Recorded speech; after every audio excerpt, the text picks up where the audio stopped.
Yoruba people must say enough to attacks by outsiders. Former OAU VC Omole speaks. The former Vice Chancellor of the Obafemi Awolowo University, OAU Ile-Ife, Professor Wale Omole, was known for his bold and often controversial decisions during his tenure.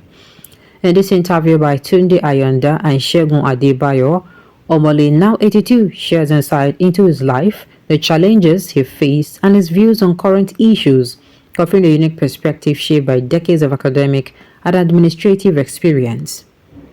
They asked, tell us about the Wale Omole Foundation and its connection with security in Yoruba land. He replied, we have been working on the Wale Omole Foundation for a long time, but somehow we are not as active as we used to be because people are more interested in other things, particularly politicians. I am not a politician, and I am not interested in politics. Now we have the Yoruba Academy, and we have done a lot of work in terms of securing the Southwest. If you know the story of how Amateku came to be, you will understand my point. We realize that other parts of the country are controlling the police and even the military. The military language in this country is Hausa. You have a lot of policemen who don't even understand your language. If the police are for the people, they are supposed to be our friends, but they don't speak our language. If we speak the same language, it will be easier for us and for them. We will know the families of the people who are policing us, and they will be able to tell us the truth and ensure security. My major concern is really animal science because we use animals like tigers to represent security. Not only here, but all over the world. This is what led us to Amotekun. Amotekun is leopard. A lot of people come to us in the West and we accommodate them because we have no problem with anybody. But realize the more we accommodate them, the more pressure they put on us and the more they think we are foolish. They are buying on our land and doing a lot of things, and then we are becoming a minority economically in our own place. The leopard is an animal that usually stays by the riverside. It lies down there. Even if you make a lot of noise from morning till night, it doesn't care as long as you don't step on its tail. If you step on its tail, then you will see how stubborn it is. It can tear you into pieces. If we relate that to what is happening or has been happening in Yoruba land, you'll realize that the people we accommodated have been stepping on our tails, and we have been peaceful. Why? We think we are the same people and should be tolerant of one another. We decided to protect ourselves to avoid our people being needlessly killed. We do not want people to be killed around us, torn into pieces. So that gave birth to what we call the Development Agenda for Western Nigeria, DAWN, DAWN. But we are not in charge of the group because we were not given any ammunition to drive away any intruder into our land. We invited some of our leaders, especially the governors, to go to Abuja to seek some kind of protection for us. Not that the governors are not trying, but as you can see now, hunger is coming because a lot of our farmers cannot go to the farm anymore. Some even said in some quarters that cows are more important than human beings. In the Southwest, we said no, that is not who we are. We cannot continue to watch our people get killed and our women raped on the farms.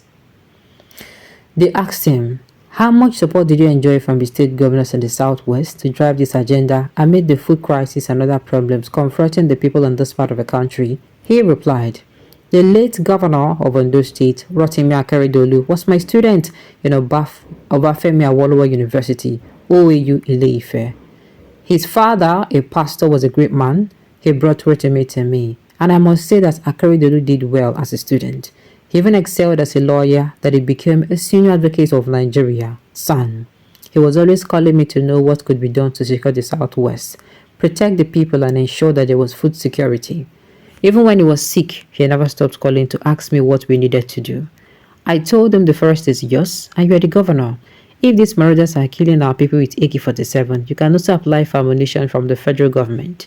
Even if we have Dane guns, we need to protect our people because protection is so important for us and people have taken us for granted so much and they think we cannot fight and we cannot do anything. They asked, are you saying the Yoruba are ready to fight now? He replied, we are not fighting, but we are saying don't kill us and don't disturb us. Let our farmers go to the farm so that we can have food to eat. These are the issues on ground. So we have to establish an organization that has virtues because virtue is excellence. Virtue is goodness. We do not want to be quarrelsome. We want to be good to our people and everybody that approaches us. Do you know that many people don't sell lands to Yoruba people in their places, but we sell to everybody? Another important aspect of what we are preaching is ethics. Let us use common sense and do the right thing. We want to teach our people how to be ethical, how to know the meaning of virtues, excellence, goodness, kindness, righteousness. That is what we are trying to do.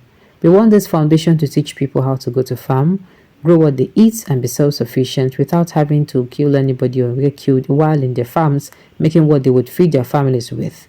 It is about ethics and common sense. They asked, what is the position of the Southwest governors on this idea? He replied, I must commend the late Governor Keredolu. He was a courageous man who tried to get things right and protect his people. He will call at least once in a week despite his health condition. But I think the governors are more interested in other things rather than the potential of the people and the empowerment. The Constitution expects you as the governor to protect your people and put their welfare at the top of your agenda. We have got to a point where we seem to have become a minority in our own land. These are the issues. So, we have to continue to interact with these governors. I have interacted with a lot of them, even when we have the Yoruba Academy, but they have no time for us. Maybe one or two of them from the Southwest are doing well. I am not here to praise anybody. I am not a politician. But the Oyo State Governor Seyi Makinde, by my suspect, is showing encouraging commitment to the issues we have highlighted. I don't need anything from the government because I don't even vote during elections. They asked, you don't vote? What could be the reason for this? He replied, the only time I voted was when MK Abiola ran for president. He came to me in company with his wife to convince me to vote. I'm a Jehovah's Witness, so we don't do things like that. They asked, Jehovah's Witness don't vote? He replied, no, we don't. We don't get involved in politics. The reason is that politics is often about people's money, and we're not supposed to be spending people's money on ourselves. We should spend people's money on the people, send people to school, make them happy. Many people cannot afford to sponsor their children. Many people actually do not give breakfast to their children. They hardly themselves eat. Can we continue to keep quiet? All we want to do is to train people and teach our community how to improve the economics. There is cassava all over the place to make gari. There is yam all over the place for people to eat and grow. Those are the kind of things we want to educate our people about. How to sell things and then harms of resources for themselves. We will continue to talk to our governors. We are not fighting them. They said they want to run for office, but leadership is all about service. If you do not protect your people, who will vote for you when you are contesting? The same thing applies to everyone. Regardless of your religion, you must eat, you must be kind to your neighbor. But all those values are missing in our daily lives. I am not looking for anything. I am 82. How can I be happy when a lot of my students who graduated many years ago are still looking for jobs? Now, agriculture is the richest sector on earth because food is important. But the farmers cannot even go to the farm anymore. These are the issues we must address by establishing something that can make our farmers go back to the farm and be productive. Okay, quite impressive interview. Alright, on this note, we have come to the end of the news. We say thank you for tuning in to listen. Until I come your way next time. Enjoy.